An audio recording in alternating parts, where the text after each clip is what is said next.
کسی شخص نے کہا کہ میں یہاں پنڈی بائی پاس پہ جانا ہے، تو میں نے کہا کہ یہاں مرکز سے باہر نکلو تو سیدھے ہاتھ ہو جانا، وہاں آگے مین روڈ آ جائے گا تو اس سے دائیں ہو جانا، کچھ فاصلہ کاٹو گے تو آگے بائی پاس ہوگا۔ تو یہ ہے ارات الطریق، راستہ دکھلانا، اس کی رہنمائی کرنا۔ تو ہدایت کا ایک معنی یہ ہے رہنمائی، لیکن وضو کر کے قبلہ رو کھڑا ہو کے ہاتھ باندھ کے جب کوئی کہہ رہا ہے کہ اہدنا الصراط المستقیم، تو اس کا مفہوم ارات الطریق نہیں ہوگا،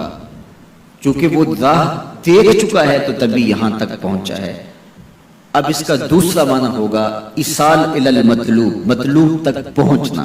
اور وہ کیسے ہے کہ کسی نے کہا کہ میں نے بائی پاس پہ جانا ہے اور آگے میں نے شہر کی طرف جانا ہے، تو میں نے اس کو کہا یہاں سے نکلو، دائیں ہو جاؤ، پھر جو ہے وہ پھر دائیں ہو جانا، پھر بائیں جانب کی ڈائریکشن لینا، پھر آگے چلے جانا تو شہر آ جائے گا۔ تو اس کو تھوڑا سا فرق لگ گیا تو وہ شہر جانے کی بجائے وہ گجرانوالہ کینٹ پہنچ جائے گا۔ ارات الطریق میں بھٹکنے کے امکان موجود ہے، اور اگر کوئی راستے میں بھٹکانے والا کھڑا بھی ہو، ٹریفک پولیس کا وارڈن راستے میں کھڑا ہو اور اس نے وردی وہی پہنی ہوئی ہو، تو وہ کہے کہ نہیں تم ادھر جاؤ، تو گو میں نے راستہ دکھا دیا، لیکن وہ شخص اس شخص سے دھوکہ کھا جائے گا کہ یار یہ ٹریفک پولیس کی وردی میں ہے تو یہ تو غلط نہیں بتا رہا، تو وہ اس کو کسی اور سمت گھما کے پہنچا دے گا۔ اب راستہ اگر صرف دکھلانا ہی منزل تک پہنچنے کی ضمانت ہوتا تو لوگ راستے سے بھٹکتے نہ، کیونکہ راستے میں ایک جعلی وردی پہنے کھڑا ہے جو لوگوں کے راستے خراب کرتا ہے، اور اس نے اللہ کی حضور، اللہ کی عزت کی قسم کر کے کہا تھا لَأَقْعُدَنَّ عَلَىٰ صِرَاطِكَ الْمُسْتَقِيمِ، مالک تیری طرف جو سیدھی راہ جاتی ہے میں اس راستے پہ کھڑا ہو جاؤں گا اور تیرے بندوں کو تیرے تک نہیں پہنچنے دوں گا، دائیں بائیں بھٹکا دوں گا۔ تو ارات الطریق میں بھٹکنے کے امکان موجود ہے۔ اور دوسرا ہے ایصال الی المطلوب، آپ نے کہا کہ میں نے شہر جانا ہے، مجھے راستہ بتاؤ، میں نے آپ کا بازو پکڑا، آپ کو ساتھ لیا اور شہر پہنچا کر کہا کہ یہ تمہاری منزل ہے، تو اس کو کہتے ہیں ایصال الی المطلوب، مقصود تک، منزل تک، مطلوب تک پہنچا دینا۔ تو اہدنا الصراط المستقیم میں بندہ اللہ سے منزل تک پہنچنے کا مطالبہ کرتا ہے،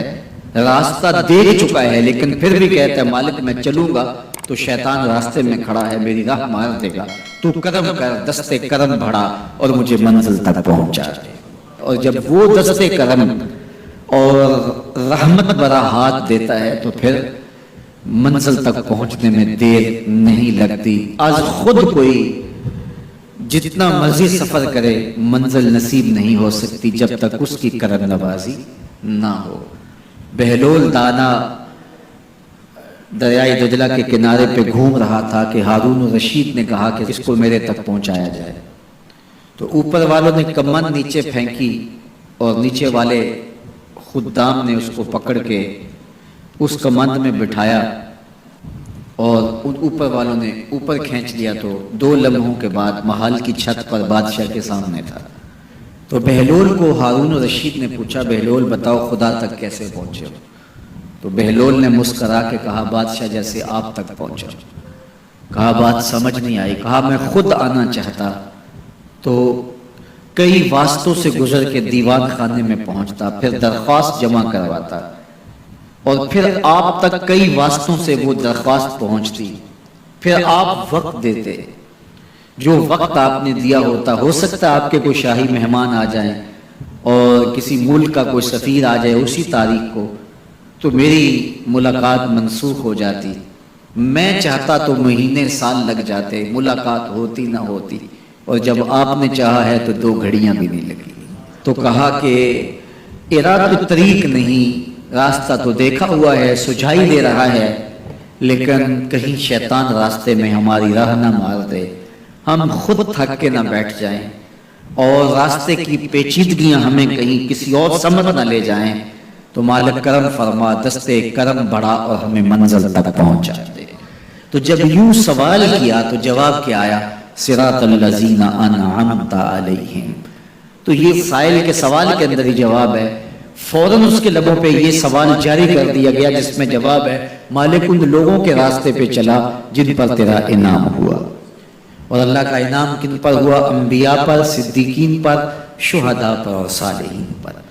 اس طبقے پر اللہ تعالیٰ کا انعام اور اس کی کرم نوازیاں نازل ہوئی ہیں۔ تو کہا اگر تم میرے تک پہنچنا چاہتے ہو تو انبیاء کے راستے پہ چلو، صدیقین کی راہوں پہ چلو، صالحین اور شہداء کے راستے پہ چلو، تمہیں منزل نصیب ہوگی۔ یہ وہ خوش نصیب لوگ ہیں جو میرے تک پہنچے ہوئے ہیں، اور جب تم ان تک پہنچ جاؤ گے جو خدا رسیدہ ہیں تو تم بھی منزل تک پہنچ جاؤ۔